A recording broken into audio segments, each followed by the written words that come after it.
Hello everyone.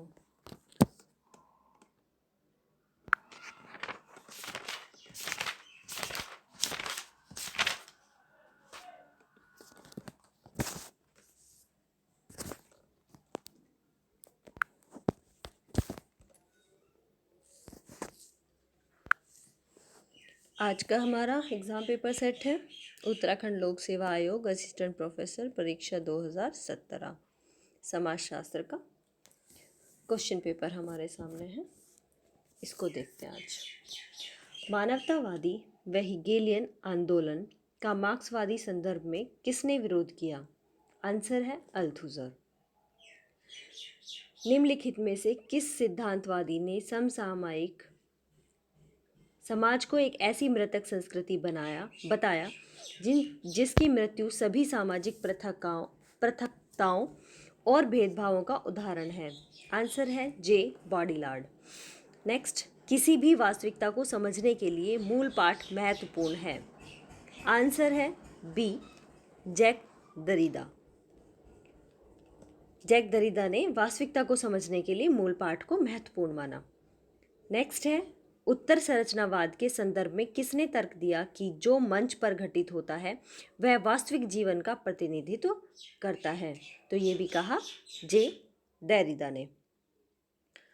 निम्नलिखित में से कौन सी समस्या सांस्कृतिक विविधता का परिणाम है? तो इसमें ये सारे के सारे ऑप्शंस आ जाएंगे। क्षेत्रवाद, धार्मिक तनाव, भाषाई भिन्नता, ये सभी आंसर है, ये सभी उपयुक्त सभी। नेक्स्ट है, निम्नलिखित में से कौन सा भारत में सांस्कृतिक विविधता का सूचक नहीं है? इसका आंसर होगा वर्ग, क्योंकि भारत में जो सांस्कृतिक विविधता है उसके सूचक प्रजाति भी है, जाति भी है, धर्म है, भाषा, पंथ आदि ये सभी हैं, लेकिन वर्ग इसकी संस्कृति का सूचक नहीं है। निम्नलिखित में से कौन सामाजिक आंदोलन के लिए आवश्यक लक्षण नहीं है? तो इसका आंसर होगा क्रांति। नेक्स्ट है, यह किसका विचार है कि जाति तथा अस्पृश्यता हिंदुओं को समुदाय के रूप में कार्य नहीं करने देते हैं? ये है बी.आर. अम्बेडकर ने ये कहा है। नेक्स्ट है, एम.एन. श्रीनिवास द्वारा प्रभु जाति की क्या विशेषताएं दी गई हैं? एम.एन. श्रीनिवास द्वारा प्रभु जाति की क्या विशेषताएं दी गई हैं? तो ये दो विशेषताएं हैं, संख्यात्मक शक्ति, राजनीतिक शक्ति, आर्थिक शक्ति, भूस्वामित्व द्वारा, ये दोनों दी गई है। नेक्स्ट है, एस.सी. दुबे इस बात पर जोर देते हैं कि गांव में जाति श्रेणीकरण का मुख्य मानदंड धार्मिक है और डैश नहीं और आर्थिक नहीं। एस.सी. दुबे कहते हैं कि गांव में जो जातियां होती हैं उनकी श्रेणीकरण का मुख्य मानदंड क्या है? वो धार्मिक है, ना कि आर्थिक। नेक्स्ट नंबर है, यह विचार किसका है कि भारतीय जनजातियां पिछड़े हिंदू थे? ये किसने कहा? घुरिये ने। गरीबी का कारण है क्या? आंसर इज डी इसलिए क्योंकि इसमें सभी को दिया गया है। अशिक्षा है, बेरोजगारी है, जनसंख्या है, जैसे अभी गरीबी इंडेक्स आया था कल परसों की न्यूज़ में, उसमें भारत का स्थान 94 नंबर पे दिया है 107 में से। तो इसके गरीबी के जो कारण है वो अशिक्षा, बेरोजगारी, जनसंख्या वृद्धि, आर्थिक असमानता, भ्रष्टाचार, ये सभी इसके मुख्य कारण हैं। नेक्स्ट आता है, बुक्स दी हैं। बुक्स कौन कौन सी किसकी हैं? तो हम डायरेक्ट आंसर पर ही आ जाते हैं। Caste in modern India M N. Srinivas की है। Caste class and power Andre Beteille की है। होमो हायरार्की लुइस डूमो की है। Folk culture and peasant society in India Indradev की है। ओके, नेक्स्ट वन इज, निम्नलिखित में से किस वर्ष घरेलू हिंसा अधिनियम लागू किया गया? तो ये 2005 है। नेक्स्ट है, हाल के दशकों में विश्व परिदृश्य में भारत के द्वारा कार्बन डाइऑक्साइड के उत्सर्जन में कैसा योगदान है? आंसर, लगातार इसमें योगदान बढ़ रहा है। नेक्स्ट क्वेश्चन है, दहेज निरोधक अधिनियम किस वर्ष में पारित हुआ था? इसका आंसर है 1961 में। नेक्स्ट क्वेश्चन है, भाई भतीजावाद, पक्षपात और सत्ता शक्ति का दुरुपयोग सभी किसके उदाहरण हैं? इसका आंसर है भ्रष्टाचार के ये सभी उदाहरण हैं। नेक्स्ट है बोस्टल स्कूल किसके सुधार के लिए बने हैं? तो ये बाल अपराधी के सुधार के लिए बने हैं। नेक्स्ट है अस्पृश्यता अधिनियम निरोधक अधिनियम कब पारित हुआ? तो इसका आंसर है 1955 में। Answer is B. नेक्स्ट है भारत में the narcotic drugs and psychotropic substance अधिनियम कब से लागू हुआ था? इसका आंसर है 1985 से लागू हुआ था। किसने कहा कि भारत में परिवर्तन की दिशा एक रेखीय विकासवादी रूप में दर्शाई गई है जो पारंपरिकता के से आधुनिकीकरण की ओर है? इसका आंसर है योगेंद्र सिंह। शिक्षा के अधिकार का शुभारंभ मूलभूत अधिकार के अंतर्गत किया गया। ये भारतीय संविधान के किस अनुच्छेद के अंतर्गत शामिल किया गया? आंसर है सी अनुच्छेद 21A।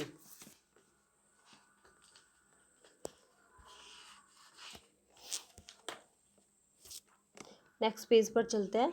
अच्छा, पेज नंबर 38। किसने यह माना कि वैश्वीकरण भारतीय संस्कृति पर निश्चित रूप से दबाव डालता है? आंसर है सी योगेंद्र सिंह। नेक्स्ट क्वेश्चन, निम्नलिखित में से किसने समाजशास्त्रीय साहित्य में सबसे पहले जजमानी व्यवस्था की जातियों के मध्य प्रतिमानित अंतःक्रिया के रूप में व्याख्या की? आंसर है विलियम वाइजर। नेक्स्ट है निम्न में से सोरोकिन द्वारा ग्रामीण समाज को नगरीय समाज से अलग करने के लिए कौन से मानदंड प्रयोग किए गए?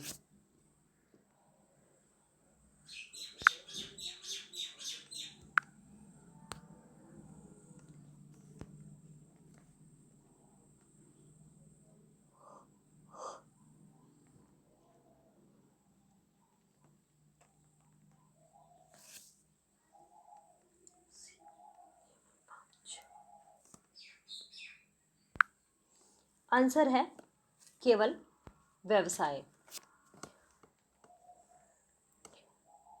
मानदंड का प्रयोग इसमें किया गया। अब आते हैं ग्राम पंचायतों में निम्न प्रावधानों के लिए 73वां संविधान संशोधन उत्तरदायी है। इसके कूट दिए हैं, कूट के अनुसार हमें मिलाना है। कूट क्या कहते हैं? आंसर है डी आंसर में 1, 2 और 3 कूट के आधार पर दिया है। महिलाओं के लिए आरक्षण पहला, दूसरा दलितों के लिए आरक्षण और तीसरा है निर्णयन में ग्राम सभा सम्मिलित करना।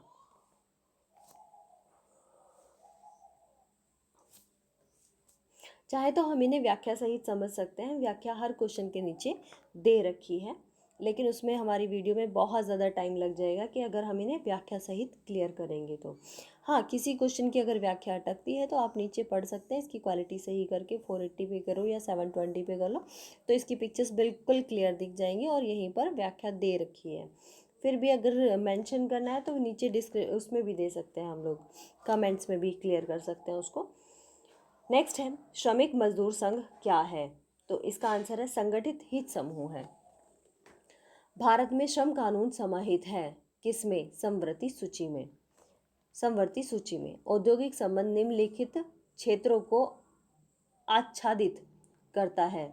इसका आंसर है उपरोक्त सभी में कौन कौन से? सामूहिक सौदेबाजी, श्रम कानून, औद्योगिक संबंध परीक्षण करना।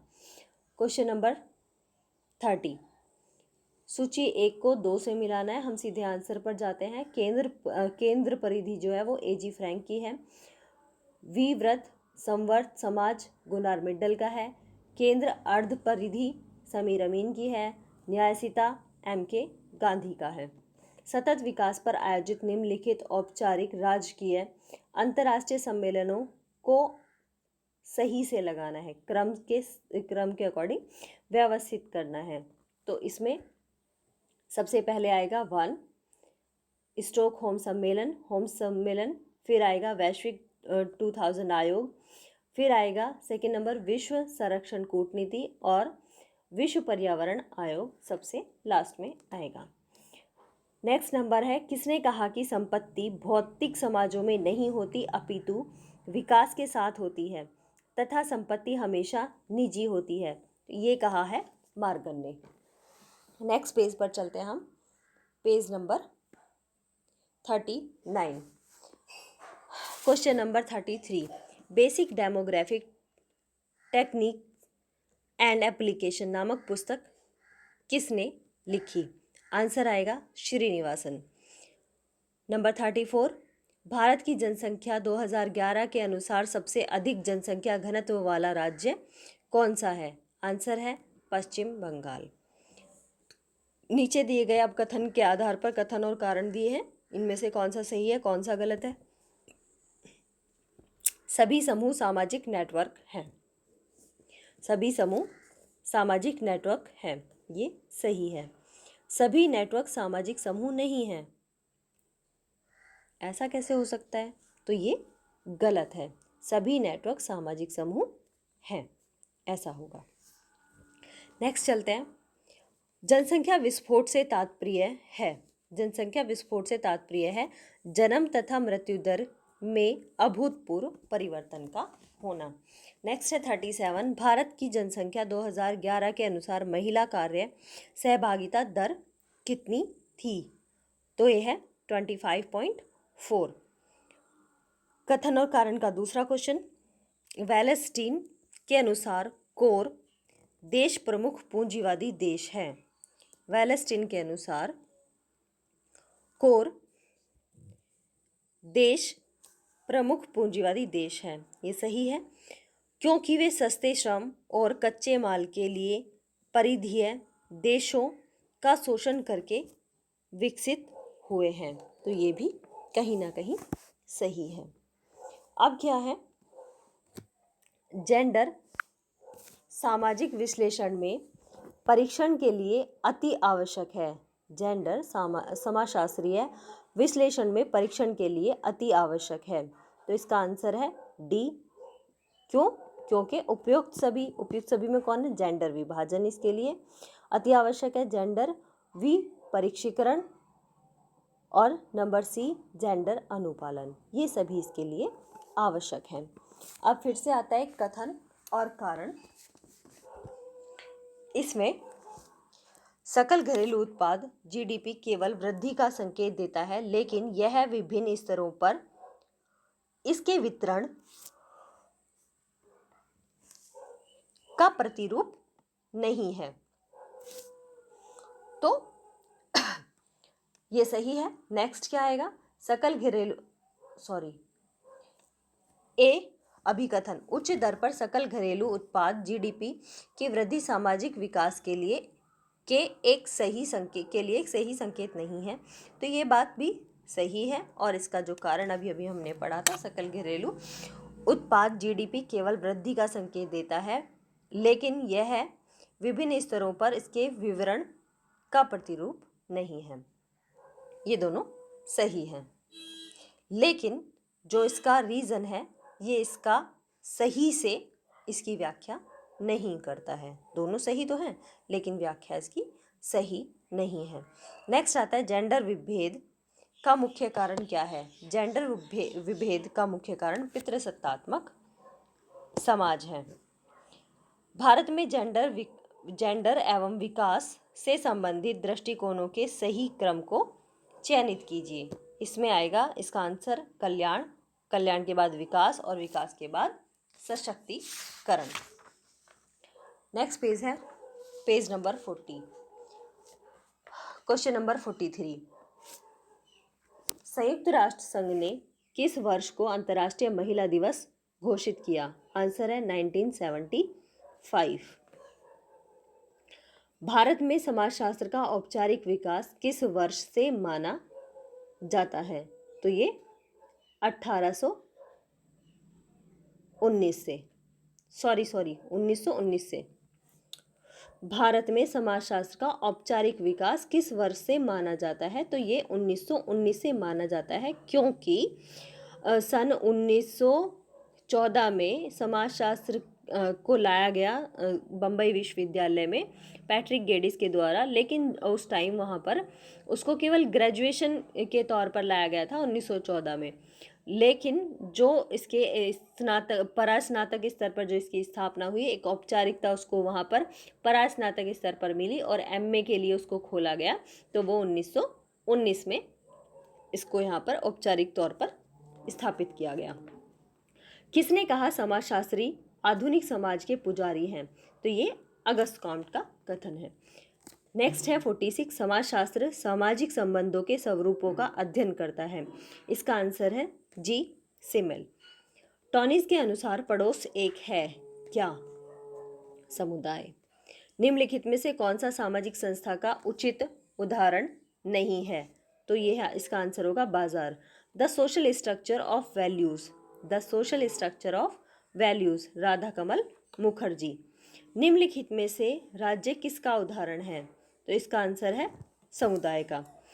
नेक्स्ट है 51 क्वेश्चन, समाज में प्रत्येक व्यक्ति की अनेक परिस्थितियां होती हैं। एक व्यक्ति से जुड़ी विभिन्न परिस्थितियों को निम्न रूप में जाना जाता है। आंसर है इसका परिस्थिति पुंज के रूप में उन परिस्थितियों को जाना जाएगा। किसने परिस्थिति पुंज, परिस्थिति क्रम की अवधारणा को प्रस्तुत किया? तो इसका आंसर है मर्टन। नेक्स्ट है 53, प्राथमिक समूहों को मानव प्रकृति की पोशिका किस विद्वान ने कहा? तो ये इसका आंसर होगा CH कुले ने। निम्नलिखित में से कौन सा प्राथमिक समूह का उदाहरण नहीं है? तो स्टेट बैंक ऑफ इंडिया इसका उदाहरण नहीं है, जबकि पड़ोस, मित्र समूह और स्कूल प्राथमिक समूह का उदाहरण है। अल्पतंत्र का लौह नियम, अल्पतंत्र का लौह नियम, तो इसको कौन लेकर आया? Robert Michael. मार्गन का नाम किससे जुड़ा है? तो मार्गन का नाम मातृसत्तात्मक सिद्धांत से जुड़ा है। परिवार का पितृवंशीय एवं मातृवंशीय वर्गीकरण किस पर आधारित है? ये वंश पर आधारित है। एंशियंट सोसाइटी किसकी पुस्तक है? तो इस एंशियंट सोसाइटी नामक पुस्तक के लेखक LH मार्गन है। लैंगिक सामाजिकरण का एक ऐसा महत्वपूर्ण भाग है जिसमें सांस्कृतिक रूप से परिभाषित लैंगिक भूमिकाओं को सीखा जाता है। तो इसका आंसर है हैसलिन, PA हैसलिन ने कहा कि लैंगिक समाजीकरण का एक ऐसा महत्वपूर्ण भाग है जिसमें सांस्कृतिक रूप से परिभाषित लैंगिक भूमिकाओं को सीखा जाता है। पेज नंबर 41 और क्वेश्चन नंबर 60, किसने कहा कि जाति व्यवस्था में संस्कृतिकरण और पश्चिमीकरण द्वारा गतिशीलता संभव है? आंसर है SC दुबे। स्तरीकरण का प्रकार्यात्मक सिद्धांत किसने दिया है? इसका आंसर है किंग्सले डेविस एवं W.E. मूर। नेक्स्ट है, निम्नलिखित में से सामाजिक परिवर्तन के स्रोत कौन से हैं? इसका आंसर है आविष्कार, खोज, प्रसार, ये सभी इसके स्रोत हैं, सामाजिक परिवर्तन के स्रोत हैं। नेक्स्ट है, मार्क्स के सामाजिक परिवर्तन का सिद्धांत है। मार्क्स के सामाजिक परिवर्तन का सिद्धांत है कि परिवर्तन क्रांति के द्वारा आता है। इंकित कीजिए। क्वेश्चन आंसर आता है इसमें संपूर्ण संरचना में परिवर्तन ये मार्क्स ने कहा था, और मार्क्स के सामाजिक परिवर्तन का सिद्धांत संपूर्ण संरचना में परिवर्तन का कारण है जो कि क्रांति के रूप में आता है। नेक्स्ट है, पावर रिलेट की अवधारणा किसने दी? पावर रिलेट की अवधारणा CW मिल्स की है। सामाजिक स्तरीकरण के संदर्भ में श्रेणी विभेदीकरण की उत्पत्ति की अवधारणा किसने दी? B. Miller John. सामाजिक स्तरीकरण के संदर्भ में क्लास, स्टेटस एंड पावर की अवधारणा किसने दी? तो इसका आंसर आएगा C. Max Weber. The elementary forms of religious life ये दुर्खीम की बुक है। समाजीकरण के ज्ञानात्मक विकास सिद्धांत को किसने प्रतिपादित किया? इसका आंसर होगा पियाजे ने। निम्नलिखित में से किसने सामाजिक संरचना तथा संरचनात्मक स्वरूप में विभेद बताया? इसका आंसर होगा रेडक्लिफ ब्राउन। क्या वही होगा नीचे तो ना, मैं तो लाइन ऊपर आ रहा। कौन कौन बता रहा? 2-3 दिन हो गए मैं तो जब ऊपर जा रहा चार्जर तो कितनी दिक्कत बनता चला गया। यो सैमसंग का, ये तो इसी का चार्जर है, आपके वाले का थोड़ा ना आयो। मेरे वाले फोन का तो थारा वाला फोन सैमसंग का है। मैंने तो ना पता कौन सा ना तो पता ही नीचे से तो यही चार्जर आ रहा।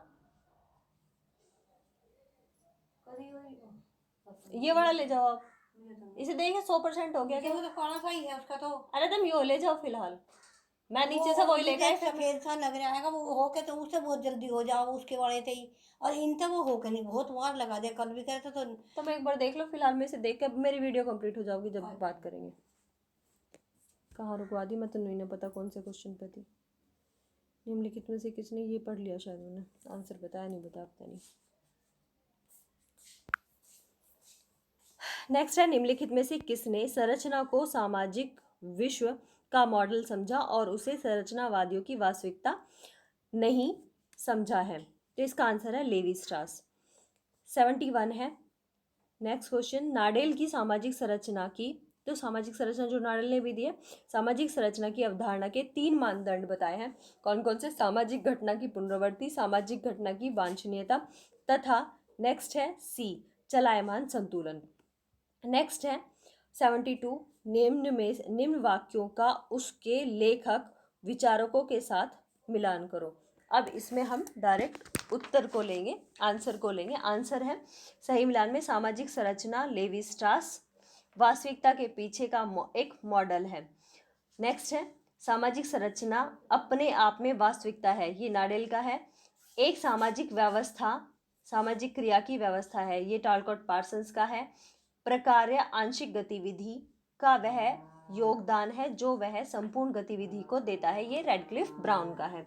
नेक्स्ट क्वेश्चन है 73 क्वेश्चन में निम्न में से पार्सन्स के अनुसार प्रकार्यात्मक पूर्व आवश्यकताएं कौन कौन सी है? तो इसका आंसर होगा सी के अकॉर्डिंग 1 और 3 दी हुई है। लक्ष्य पूर्वाभिमुखीकरण और तीसरी है अव्यापकता। तो इसकी इसकी एजिल पैराडाइम की इसकी विशेषताएं हैं कौन कौन सी है हम देख लेते हैं। मूलभूत आवश्यकताएं, अनुकूलन है, लक्ष्य प्राप्ति है, एकीकरण है और प्रतिमान अनुरक्षण है। इसे हिंदी में अलग अलग तरीके से बोलते हैं लेकिन इंग्लिश में एक ही लैंग्वेज में बोलते हैं। नेक्स्ट है क्वेश्चन, प्रकार्यात्मक विकल्प की अवधारणा किसने दी? तो प्रकार्यात्मक विकल्प की अवधारणा मर्टन ने दी। निम्नलिखित में से कौन विचलन को समाज के लिए प्रकार्यात्मक मानता है? इसका आंसर होगा मर्टन। एटिक और एमिक संस्कृति का सिद्धांत किसने दिया? इसका आंसर आएगा बी केनेथ पाइक। केनेथ पाइक ने एटिक और एमिक संस्कृति का सिद्धांत दिया। निम्नलिखित में से प्रतीकात्मक अंतःक्रियावाद पर कौन जोर देता है? प्रतीकात्मक अंतःक्रियावाद किस पर जोर देता है? यह एमए का टॉपिक था, कल ही हमने डिस्कस किया था, कल और आज। प्रतीकात्मक अंतःक्रियावाद अकॉर्डिंग टू ब्लूमर और अकॉर्डिंग टू मीड। तो ये किस पर जोर देता है? आंसर आएगा व्यक्तिनिष्ठ प्रक्रिया पर। नेक्स्ट है 78 नंबर, वेबर के अनुसार समस्त मानव क्रियाएं निर्देशित होती हैं। नंबर सी अर्थ एवं प्रेषक द्वारा। नेक्स्ट है व्यक्तिनिष्ठ तथा वस्तुनिष्ठ आयामों के वैकल्पिक संभावनाओं कौन सा है? साधन, इस डैश में आएगा साधन तथा साध्य संदर्भ के रूप में पैरेटो ने अंकित किया है इसको। ठीक है, इनके डैश में आएगा साधन और साध्य। यह किसने कहा कि संगठन संघर्ष की रणभूमि है? संगठन संघर्ष की रणभूमि है, ये कॉलिंस ने कहा है। मार्क्स के अनुसार उचित ऐतिहासिक क्रिया, उचित ऐतिहासिक क्रिया, तो भौतिक जीवित के लिए उत्पादन। नेक्स्ट है 82, स्वचेतना और केवल स्वचेतना ही वह कारण है जिसके कारण एकता का बोध और संघर्ष की शुरुआत होती है। मार्क्स का यह कथन किसके अंतर्गत आता है? एक सामाजिक संघर्ष के अंतर्गत। 83 नंबर है मेन करेंट्स इन सोशलॉजिकल थॉट। ये बुक किसकी है? ये बुक रेमंड एरा ने लिखी है, मेन करेंट्स इन सोशलॉजिकल थॉट। नेक्स्ट है सामान्य से विशिष्ट की ओर तर्क की प्रक्रिया क्या जानी जाती है? सामान्य से विशिष्ट की ओर जाने वाली प्रक्रिया निगमन कहलाती है। मेथड ऑफ सोशल रिसर्च के लेखक कौन है? बी बैली केनेथ। 86 नंबर, यह परिभाषा किसने दी है कि सामाजिक अनुसंधान नए तथ्यों की खोज अथवा पुराने तथ्यों का सत्यापन, उसके क्रमबद्ध पारंपरिक संबंध, कारणों की व्याख्या तथा उसके उन्हें संचालित करके प्राकृतिक नियमों के अध्ययन की सुनियोजित विधि है। तो इसका आंसर है पीवी यंग। अनुसंधान संचालन की प्रक्रिया में उपकल्पना निर्माण का अनुसरण करता है। तो इसका आंसर होगा अनुसंधान यंत्रों का चयन। नेक्स्ट नंबर है 88, कौन से निदर्शन में जनसंख्या को विभिन्न स्तरों में बांटा जाता है और फिर निदर्शन का चुनाव विभिन्न स्तरों से किया जाता है? आंसर है इसका स्तरीकरण निर्देशन। नेक्स्ट है सादृश्यता किसका स्रोत है? सादृश्यता उपकल्पना का स्रोत है। नेक्स्ट नंबर है 90, प्रकाशित पुस्तकों से एकत्रित किए गए आंकड़े क्या कहलाते हैं? तो ये द्वितीयक आंकड़े कहलाते हैं। कहते हैं प्राइमरी डाटा और सेकेंडरी डाटा। प्राइमरी डाटा वो जो आपको प्रत्यक्ष रूप से मिलता है, और सेकेंडरी डाटा वो द्वितीयक डाटा वो जो आप पत्रिकाओं पुस्तकों आदि से लेते हैं। तथ्य अनुभव प्रमाणित अवलोकन है। तथ्य अनुभव प्रमाणित अवलोकन है। ये किसने कहा है? आंसर इज बी गुडम हार्ट ने कहा कि अनुभव प्रमाणित अवलोकन है। नेक्स्ट नंबर आता है अंतःवस्तु विश्लेषण। शोध की एक ऐसी तकनीक है जो संचार के तत्वों को वस्तुनिष्ठ, व्यवस्थित व मात्रात्मक वर्णन के साथ प्रदर्शित करती है। तो ये किसने कहा है? ये कहा है बेरेल्सन ने। बेरेल्सन का ये कथन है। प्रसरण का सबसे अच्छा माप कौन सा है? आंसर इज मानक विचलन। नेक्स्ट नंबर है 94, निम्न में से कौन सा टेस्ट पैरामीट्रिक परीक्षण नहीं है? तो काई स्क्वायर जो है वो टेस्ट पैरामीट्रिक परीक्षण नहीं है, जबकि टी टेस्ट, पूर्ण गुणात्मक फल विधि, प्रतिगमन आदि ये सभी पैरामीट्रिक टेस्ट हैं। नेक्स्ट नंबर है निम्न में से कौन सा केंद्रीय प्रवृत्ति की माप से संबंधित है? आंसर है मध्यमान। नेक्स्ट है वह क्षेत्रीय ज्ञान है जिसके अंतर्गत जन सामान्य को उसी रूप में ज्ञान उपबंध कराना है जिस प्रकार वह स्वयं किसी भी वस्तु के बारे में सामान्य ज्ञान प्राप्त करता है। इसका है आंसर निरजाति पद्धति शास्त्र। कि आप इसको एक डेफिनेशन के तौर पर भी ले सकते हैं, क्योंकि अभी हमने लास्ट में 2-3 दिन पहले ही इसको हमने पढ़ा था, निर्जाति पद्धति शास्त्र को। किसके अनुसार समाजशास्त्र सामाजिक चेतना है? तो इसका आंसर है Peter Berger. Phenomenology of the social world किसकी पुस्तक है? अभी पढ़ा है 2-3 दिन पहले ही। तो इसका आंसर होगा एल्फ्रेड शूर्च का। पश्चिमी 99 क्वेश्चन है, पश्चिमी पूंजीवाद ए मुनाफे की इच्छा तथा व्यय तार्किक अनुशासन का योग है। तो ये किसका कथन है? ये है हैबरमास का, जे हैबरमास का। ओके, नेक्स्ट क्या लास्ट है, नव प्रकार्यवाद समाज के व्याख्यात्मक मॉडल से क्रियाशील होता है जो समाज को प्रतिमान निर्णायक तत्वों से बना मानता है। यह विचार किसके हैं? तो इसका आंसर होगा ये विचार जे अलेक्जेंडर के हैं। जे अलेक्जेंडर क्या कहते हैं कि नव प्रकार्यवाद समाज के व्याख्यात्मक मॉडल से क्रियाशील होता है, जो समाज को प्रतिमान निर्माणक तत्वों से बना मानता है। ओके जी, चलो धन्यवाद। ये हो गया पेपर। जिसको पढ़ने का टाइम नहीं मिलेगा उसके लिए ये हेल्प करेगा, क्योंकि आज की क्विज इसी पर बेस्ड होगी। और रात को 10 बजे मिलते हैं टेलीग्राम ग्रुप पे। Telegram group sociology Hindi quiz cat के नाम से है। जो भी ज्वाइन करना चाहें उसको वहाँ पर अपने आप सर्च करके ज्वाइन कर सकते हैं। तो दिन में उसका मटेरियल भेजा जाता है, मैं इसको एज अ फ़ोटो ग्रुप में सेंड कर देती हूँ। उसके बाद से ये वीडियो अगर मुझे टाइम मिलता है तो फिर मैं वीडियो बना देती हूँ। जिसको पढ़ने का टाइम नहीं मिले वो एक बार काम करते करते भी सुन सकता है। जब दोपहर को वो रेस्ट करते हैं तभी भी इसको चला के लेट सकते हैं, रेस्ट कर सकते हैं। तो ऐसे भी तैयारी के लिए हमें कुछ ना कुछ मिलते रहेगा, मतलब हमारा माइंड खाली नहीं रहेगा। Okay, thank you.